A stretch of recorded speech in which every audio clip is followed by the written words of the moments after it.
I was never the loud one in the family, never the favorite, never the one anyone paid much attention to, and maybe that's why they thought they could get away with it. Maybe that's why my brother thought I'd stay quiet forever, because that's how it had always been ever since we were kids. He was the charming one, the golden boy, the one who could do no wrong even when he did everything wrong, and I was the shadow following behind, barely noticed unless someone needed someone to blame.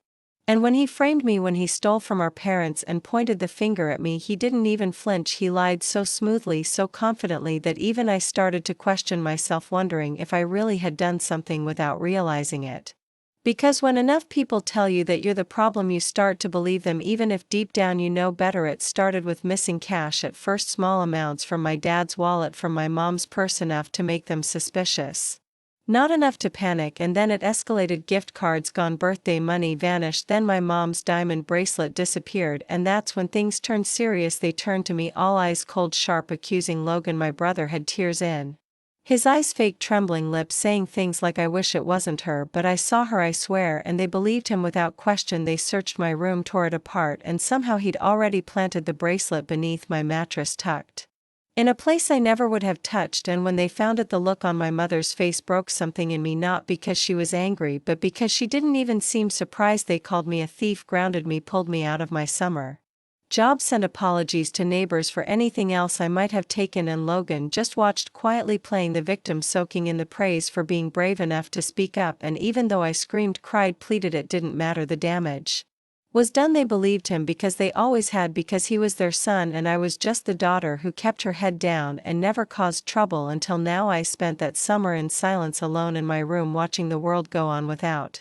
me, while Logan went out with friends, smiled for pictures, posted about what a tough year he'd had, and I sat with rage bubbling inside me, not knowing what to do with it, until one day I found the journal, an old leather one Grandpa had given me years before, with a note tucked in the first page saying, "Keep this close, truth always finds a way." And maybe that was the moment something clicked, because I decided I wasn't going to let this go. I was going to find a way to make things right. Even if it took years, even if I had to become someone entirely different to do it. So I started writing everything, every memory, every lie, every stolen moment. I remembered Logan's patterns, his stories, his little tics when he lied, and I watched him closely, quietly, taking notes, learning him inside and out. And I didn't stop there. I studied people like him, manipulators, liars, narcissists. I read books, watched videos, joined forums under fake names, talked to strangers who'd gone through the same betrayal, and slowly I began to understand not just what had happened to me, but how to fight it, how to rebuild from the inside out, and use everything they gave me as fuel. I got through high school with average grades, not because I wasn't smart, but because I knew flying under the radar was safer. It gave me time to plan, and by the time I left for college, I had a fire in me that no one saw coming. I studied cybersecurity, digital forensics, anything that would help me track lies, trace patterns, expose hidden truths. And while Logan was out partying, posting gym selfies, chasing internships he didn't earn, I was building a toolkit that would someday bury him. He never noticed, not really. He thought I'd faded into the background. Like always, thought I'd been broken by the false accusations, and maybe for a while I had been, but he didn't realize that silence isn't weakness, it's strategy. And by the time I was 23, I had every piece of the puzzle, every login he'd ever used, every burner account he operated, every secret group chat where he bragged to friends about how he'd pinned the theft on me and laughed about how easy it had been. And when I found the videos, the ones he never thought anyone would see, where he talked about the look on my face when they found the bracelet that was the final match to the fire I had been feeding for nearly a decade, I created backups, printed files, mailed sealed envelopes to lawyers, journalists, and close friends, with instructions to open them only if anything happened to me. And then I waited for the right moment, because revenge isn't just about anger, it's about timing, precision, and patience, and I wasn't going to waste everything I had built on a moment that didn't matter. I needed it to burn. When it landed, then came his big break, a business pitch on national television, a startup. He didn't create an app idea he'd stolen from a classmate who trusted him, but Logan took it, polished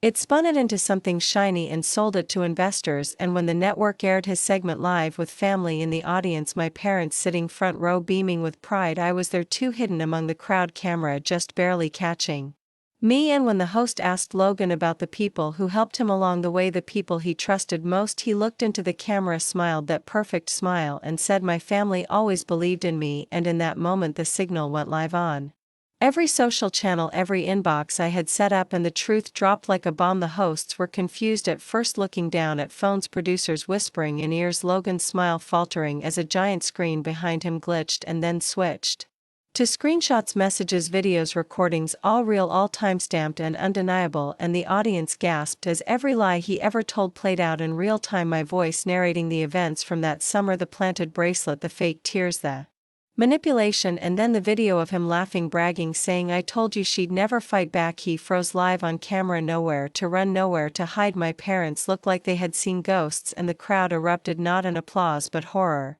And just like that, the golden boy was shattered. Investors pulled out, the show cut to commercial, and Logan was escorted off stage by security, eyes wide, mouth open, no words left. I didn't stay to watch the aftermath. I walked out into the city air, feeling the weight lift for the first time in years. I wasn't angry anymore, I wasn't broken, I wasn't the quiet girl they could erase. I was the storm they never saw coming, and they would remember me not as the girl they framed but as the woman who turned silence into fire and left nothing of their lies standing.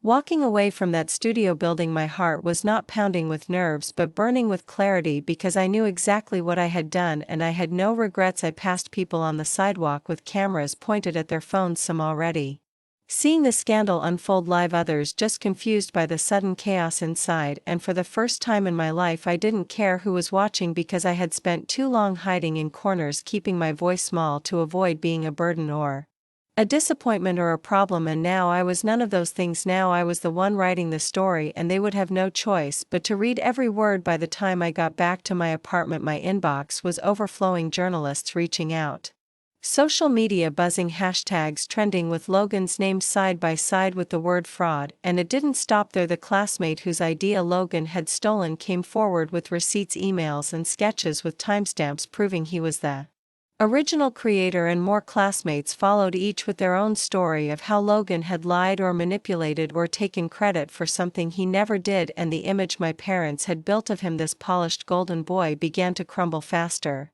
than they could catch the pieces. They didn't call me that night or the next. Maybe they were too ashamed, maybe they still didn't believe what they saw, even though I made sure to include their own words, their own messages, the things they said to me when they were convinced I was the thief. I wanted them to see it all, to hear it echo back and realize what they had done, not just once but every time they chose to believe him over me. 3 days later my father showed up at my door, no warning, just standing there with that same hard look he used to give me when I was 15 and grounded, and I stood there in the doorway, not moving, not inviting him in, because I wanted him to feel what it was like to be on the other side of the closed door. And he didn't speak at first, just looked down at the ground like it held the answers he never cared to look for before, and finally he said, "We didn't know." And I asked, didn't know or didn't care, and he couldn't answer, because the truth is they never wanted to know. It was easier to believe the one who smiled and performed and told them what they wanted to hear than to look at the quiet one and ask if she was okay. He left without me saying anything else, and I didn't feel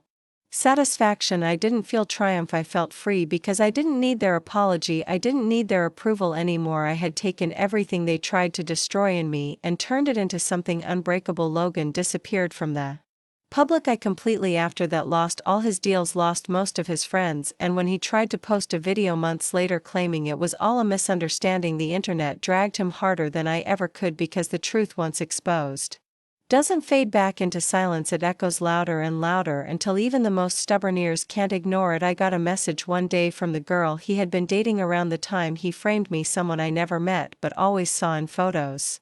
And she said thank you, said she left him after seeing the truth, said she always felt like something was off but never had proof. And that small message meant more than she probably realized, because it reminded me that what I did wasn't just for me, it was for everyone he ever hurt and everyone who ever thought staying quiet was the only way to survive. I took some time after that to just breathe, to exist without a plan or a mission, and I started writing again, not just journals but full stories, novels, scripts, pouring every emotion and lesson and scar into characters that felt more real than half the people I had known growing up. And eventually I started getting published, little by little, building a name for myself, not as the girl who exposed her brother, but as a writer with a voice that refused to stay hidden. And when my first book hit the bestseller list, I didn't call my parents, I didn't send them a copy, I didn't need them to be proud, because I was proud.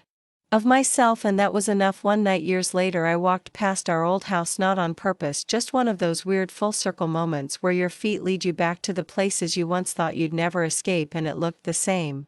Almost too much the same, like time had refused to touch it, and I stood across the street for a while wondering if they still spoke about me in whispers or if they pretended I never existed at all, and in that moment I felt nothing, no pain, no longing. Just peace, because I had built a life so far from theirs it didn't matter anymore. I left a copy of my book at their doorstep and signed no note, just the dedication page where it read, to the ones who tried to silence me, thank you for teaching me how to roar. And I walked away, not looking back, not needing to, because I wasn't running anymore. I was simply moving forward. Years passed and the story faded from headlines, but not from the people who remembered, not from the victims who reached out, not from the young women who wrote to me saying your story gave me the courage to speak. And that was the real victory, not the downfall of my brother or the regret in my parents' eyes, but the echo of my voice in places I never expected it to reach, turning silence into strength, one story at a time. I live quietly now, not hidden, just peaceful, with a small circle of people who see me fully and love me without condition. And every once in a while I hear Logan's name pop up in some minor scandal or failed venture, and I feel nothing, because he no longer has power over me. He never will again. The past doesn't vanish, it doesn't erase, but it can be rewritten, not with lies or revenge for the sake of pain, but with truth and resilience. And the willingness to speak when silence would be easier. And I did speak, and I kept speaking, and I will never stop, because in the end I wasn't the thief, I wasn't the liar, I wasn't the mistake they wanted to bury, I was the reckoning they never saw coming, and that made all the difference.